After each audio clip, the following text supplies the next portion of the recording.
Դուք աղոտ կարեք, ասեք Տեր, այն կամավորներ կար, չէ, որ գնում գրվում էր։ Հիսուսի, ասեք իմ անունը քո գրքի մեջ գրի, կամավոր։ Եթե դու պետք է ասես, ես քո տեղը չեմ կարող ասել։ Եվ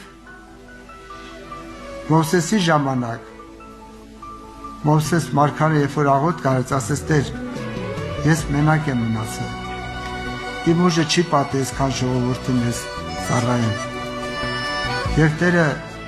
70 հոգու անուն տվեց, ասեց այս մարդկանց կընտրես եւ նրանք քո հետ կլինեն։ Անուններով ասեց։